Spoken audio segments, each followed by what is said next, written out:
ہوئی، اللہ معاف کر دے، آپ بھی معاف کر دیں، اب ہم اپنے کسی رہبر کو اکیلا نہیں چھوڑیں گے۔ تم نے اگر رہبروں کو اکیلا چھوڑا ہے تب حکومتوں کی ہمتیں بڑھتی ہیں، تو وہ کبھی مولانا کلیم صدیقی کو بند کر دیں اور کبھی مفتی سلمان اظہری کو بند کر دیں۔ لا حول ولا قوت الا باللہ۔ ہم سب ایک ہیں، مسلک کی بنیاد پر لڑائیاں بند کرو۔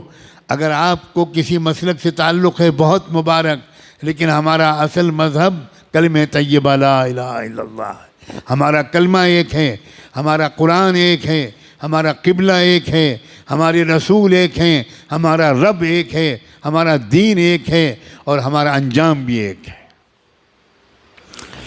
کسی طرح کا جھگڑا نہیں۔ یہ اہل سنت کی مسجد ہے اور یہ تبلیغیوں کی مسجد ہے۔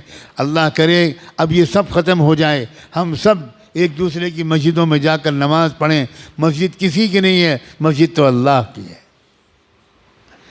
گلے مل جاؤ، ایک دوسرے کو دعوتیں کرو، ایک مسلک کے علماء دوسرے مسلک کے علماء کو کی دعوت کریں، دسترخوان بچھائیں، ان کے ہاتھ چومیں، ان سے دعا کی درخواست کریں۔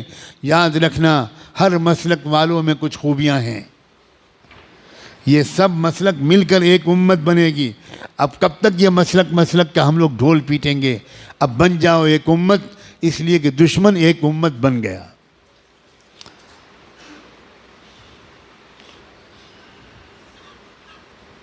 قرآن نے اعلان کیا ہے والذین کفروا بعضهم اولیاء بعض الا تفعلوه تکن فتنة فی الارض وفساد کبیر۔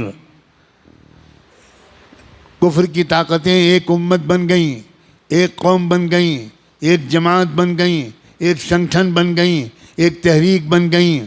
آپس کے اختلافات انہوں نے ختم کر کے ایک ہو گئے وہ تمہارے خلاف۔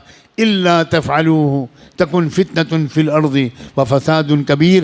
اگر تم بھی ایک نہیں بنو گے، اگر تم ایک دوسرے کے مددگار نہیں بنو گے، تو یاد رکھنا تمہاری اس بدماشی کی وجہ سے، تمہاری اس بدفعلی کی وجہ سے پوری دنیا میں فی الارض فتنة و فساد کبیر، بہت بڑا فتنہ و فساد پھیلے گا تمہاری پھوٹ کی وجہ سے۔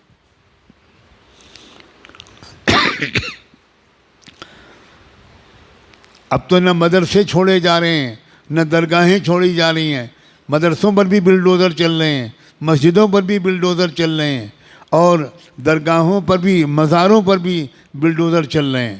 واہ واہ واہ واہ۔ اب بھی امت ایک نہیں ہوگی، اب بھی درگاہیں اور مزاریں والے الگ رہیں گے اور مدرسے والے الگ رہیں گے۔ اب تو بھائی خدا کے لیے اب تو ایک ہو جاؤ، ایک ہو کر مضبوطی کے ساتھ ایک طاقت بنو، اور اس بات کی عادت ڈالو کہ جب یہ میرے جیسا کوئی کہنے والا یہ بات کہے تو جس مجمع کے سامنے کہے اس مجمع میں سے کم 50% لوگ وہ باقاعدہ اپنے علاقے کے ذمہ داروں کے ساتھ آئیں، میرے پاس آئیں، میرے جیسے لوگوں کے پاس آئیں اور تفصیل پوچھیں کہ ہم اپنے ملک کو سنبھالنے کے لیے کیا کریں۔